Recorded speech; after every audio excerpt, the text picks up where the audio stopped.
ফারাক্কা থানা ও জঙ্গিপুর পুলিশ লাইনের উদ্যোগে আজ এক মহতী মানবিক কর্মসূচির মধ্য দিয়ে অনুষ্ঠিত হলো স্বেচ্ছায় রক্তদান শিবির। সমাজের প্রতি দায়বদ্ধতা ও মানবিকতার বার্তা দিতে মূলত এই রক্তদান শিবিরের আয়োজন করা হয়। শিবিরে রক্তদান করার আগে আগত রক্তদাতাদের শারীরিক পরীক্ষা নিরীক্ষা, রক্তচাপ, হিমোগ্লোবিন সহ প্রয়োজনীয় সমস্ত রকম স্বাস্থ্য পরীক্ষা সম্পন্ন করার পরও কোনো শারীরিক অসুবিধা রয়েছে কিনা তা যাচাই করে তবেই স্বেচ্ছায় রক্তদান করেন রক্তদাতারা।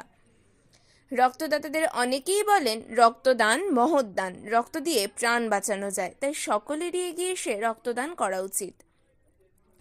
এই রক্তদান শিবিরে উপস্থিত ছিলেন ফারাক্কা থানার এসডিপিও শেখ শামসুদ্দিন, ফারাক্কা থানার আইসি সুজিত পাল, এনটিপিসি পুলিশ ফাঁড়ির বড়বাবু প্রিয়তোষ সিং, জঙ্গিপুর কোর্টের আইনজীবী রবিউল ইসলাম। এছাড়াও উপস্থিত ছিলেন ফারাক্কার বিধায়ক মনিরুল ইসলাম, আঞ্জুমারা খাতুন, মাতাব শেখ, সুনীল চৌধুরী সহ একাধিক পুলিশ আধিকারিক ও বিশিষ্টবর্গ।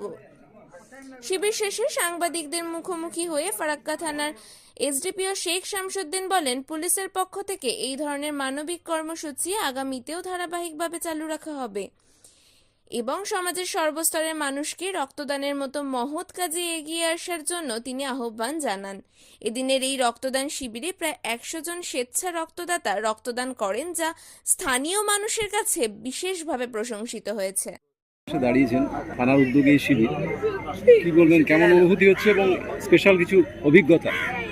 না, এটা তো খুবই স্পেশাল ক্যাম্প, কারণ আইসি সাহেব নতুন জয়েন করার পরে আমি ভাবছি ওয়ান অফ দ্য আর্লিয়েস্ট কাজের মধ্যে এইটা কাজ করেছেন, কি একটা জেনারেল পাবলিকের জন্য একটা ক্যাম্প এখানে অ্যারেঞ্জ করেছেন। আর সেটা খুবই ইম্পর্টেন্ট ইনিশিয়েটিভ, কারণ মানুষ পুলিশকে সবসময় একটু ভয় করে।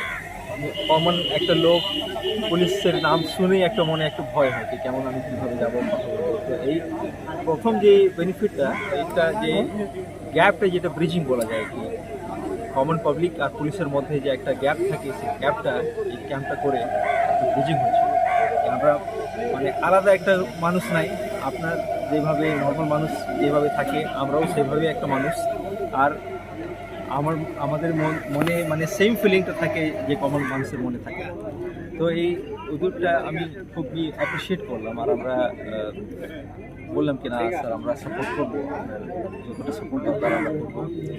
তো ব্লাড ক্যাম্প আর প্লাস আজকে যে মেডিকেল ক্যাম্পটা, এই ক্যাম্পটা আমরা ডোনেশন তো প্রায় সবাই জানে কি কত ইম্পর্টেন্ট মানুষের জন্য। আমরা অ্যাজ এ ডক্টর, আমরা এই তো আমার দিক থেকে বেশি মানুষ বুঝতে পারবে না কি কতটা ইম্পর্টেন্ট। আমরা অনেক অ্যাক্সিডেন্ট পেশেন্ট যেটা হসপিটালে আমরা দেখি, কিংবা পোস্ট সিজারিয়ান পেশেন্ট যে সময় ব্লিডিংটা একটু বেশি হয়ে যায়, থ্যালাসেমিয়া পেশেন্ট যেটা প্রত্যেক মাসে কিংবা প্রত্যেক 2 সপ্তাহে একবার ব্লাড লাগে। তো একটা ব্লাডের কি ইম্পর্টেন্স আছে, সেটা অ্যাজ এ মেডিকেল পার্সন আমি যতটা অ্যাপ্রিসিয়েট করতে পারি, হয়তো কমন মানুষ অ্যাপ্রিসিয়েট করতে পারবে না। একটা ব্লাড আপনি ডোনেট করলে, এখন যে মডার্ন টেকনোলজিটা, আপনি 3টা মানুষের প্রাণটা আপনি বাঁচাতে পারবেন। একটা প্লেটলেট, একটা প্লাজমা আর একটা আরবিসি, এখন সেপারেট করে আমরা 3টা মানুষকে বাঁচাতে পারি সেম একটা ব্লাডে।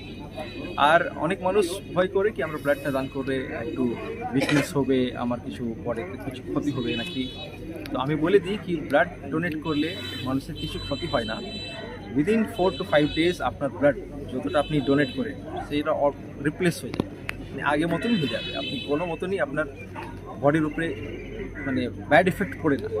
সেকেন্ড নম্বরটা, এইটা ব্লাড ডোনেট করলে আরও কিছু একটা গুড এফেক্ট আছে, কারণ আপনার বডির যে সিস্টেমটা, যে আয়রন বডিতে থাকে, ওই আয়রনের ব্যালেন্সিংটা আর প্লাজমাটা আর আরবিসিটা রিজেনারেট হয়। একদিক থেকে মেডিকেলি একটা বেনিফিট হয়, এটা কোনো মতনই লস হয় না। আমি ডক্টর নাজেফ হাসিব, আমি হায়াত মেডিকেল আই স্পেশালিস্ট। বিনামূল্যে চেক আপ হচ্ছে, মূল বার্তা কি দিয়েছেন মানুষের? দেখুন, এটা আমরা তো প্রতি বছর আমাদের একটা গোটা জেলাতেই একটা প্রোগ্রাম চলে, আমাদের যে ব্লাড ডোনেশন যে প্রোগ্রাম সেটা চলে। আজকে এর সাথে আমাদের বিনামূল্যে স্বাস্থ্য পরীক্ষা শিবিরও ছিল।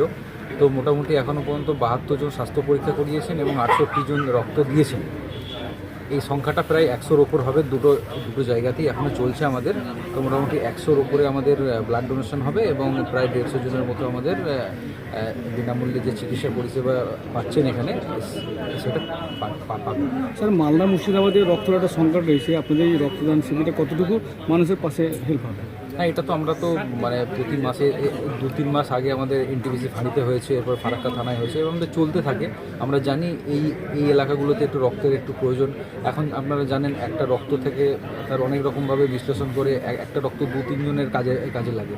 তো এটা খুব 100টার ওপর যে রক্ত দেওয়া হচ্ছে, এতে আমাদের হসপিটালগুলো খুবই উপকৃত হবে এবং আমি ধন্যবাদ জানাবো যারা এখানে রক্ত দিলেন তাদেরকে, বিশেষ করে আর আমাদের যারা রক্ত কালেকশনের জন্য টিম এসছে তাদেরকে ধন্যবাদ দেবো এবং ফারাক্কা থানাকে এত সুন্দর আয়োজন করার জন্য আমার আইসি সাহেবকে ধন্যবাদ।